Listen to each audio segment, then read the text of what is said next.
سب تمہارا کرم ہے آقا کی بات اب تک بنی ہوئی ہے۔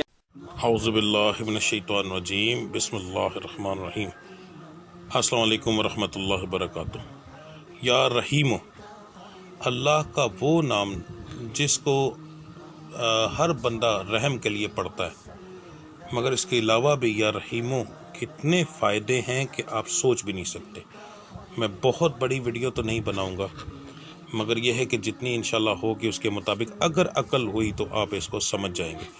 سب سے پہلے تو سب سے بڑی چیز میں حضرت امام علی رضی اللہ تعالیٰ عنہ کے بارے میں فرماتا ہوں۔ انہوں نے ارشاد فرمایا کہ اگر کوئی شخص اس لفظ کو 258 مرتبہ روزانہ پڑھے، ٹھیک ہے، فجر کے بعد پڑھ سکتا ہے اور عشاء کے بعد پڑھ سکتا ہے، پڑھے تو اس کا انجام بخیر ہو، یعنی کہ اس بندے کی آخرت بالکل بہترین ہوگی، مرتے وقت با ایمان مرے گا، ٹھیک ہے۔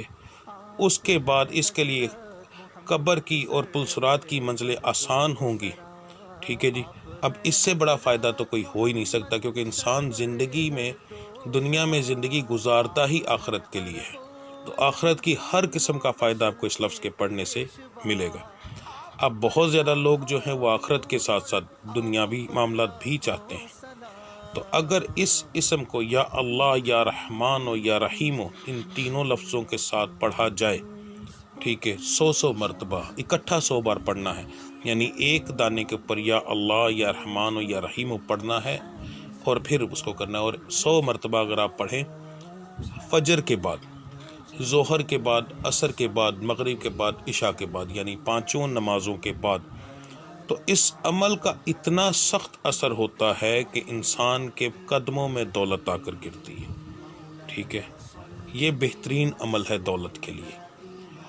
اس کے بعد دنیا کی دولت حاصل کرنے کے لیے اسی لفظ کو اگر روزانہ 500 مرتبہ پڑھا جائے تو پھر بھی میرا رب بے شمار دولت عطا فرماتا ہے، ٹھیک ہے۔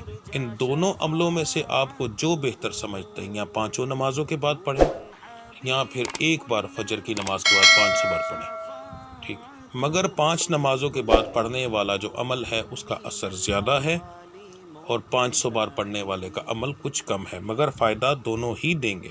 ظاہر ہے اس رب کا نام لے رہے ہو، نقصان تو کبھی ہو ہی نہیں سکتا، اپنا نام تھوڑی لینا ہے۔ میں نے بھی تو اسی رب کا نام بتایا ہے۔ اس کے بعد ہم لوگوں نے علم کتابوں سے حاصل کیا ہوتا ہے، اولیاء اکرام سے لیا جاتا ہے، ٹھیک ہے۔ تو یہ ساری چیزیں اگر ایک لفظ کے بارے میں ایک ہی عمل اگر 20 لوگ بتا رہے ہیں تو اس کا مطلب ہے ان 20 لوگوں کو فائدہ ہوا ہے، ٹھیک ہے۔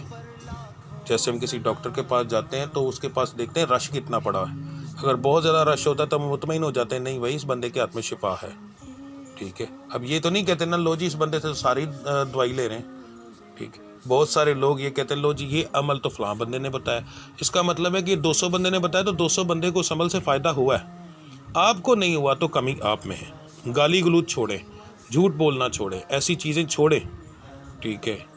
تو میرا رب دیکھیے کتنا کرم کرتا ہے۔ یہ اب گالیاں دینے کے بعد زبان پالیت ہو جائے گی، پالیت زبان کے ساتھ اس رب کا ذکر کرو گے، مجھے بتاؤ فائدہ کیا ہوگا؟ کچھ بھی نہیں ہوگا، ٹھیک ہے۔ تو یہ چیزیں نہ کیا کریں کہ ہمیں فائدہ نہیں ہوا۔ فائدہ تب نہیں ہوتا جب ہم لوگ خود اس چیز سے فائدہ لینے کی اوقات نہیں رکھتے، ٹھیک ہے جی۔ تو یہ 2 چیزوں کے لیے یہ لفظ تو سب سے بہترین ہے، دنیا کی دولت کے لیے اور آخرت کی دولت کے لیے۔ اور اس کے علاوہ آپ مجھے بتائیں چاہیے کیا؟ یہ 2 ہی چیزیں چاہیے ہوتی ہیں۔ گھر اگر آج کا جو دور ہے، گھر کی دنیا کی دولت ہوگی، گھر میں آٹومیٹکلی سکون آ جائے گا، ہر ایک چیز ویسے ہی ٹھیک ہو جائے گی، ٹھیک ہے۔ آخرت کی دولت ہوگی تو آخرت کی زندگی میں سکون آ جائے گا، اور کیا چاہیے، ٹھیک ہے جی۔ تو ملتے ہیں جی اگلی ویڈیو میں، تب تک کے لیے مجھے اجازت دیجیے۔ اللہ آپ سب کا حامی و ناصر۔ السلام علیکم ورحمۃ اللہ وبرکاتہ۔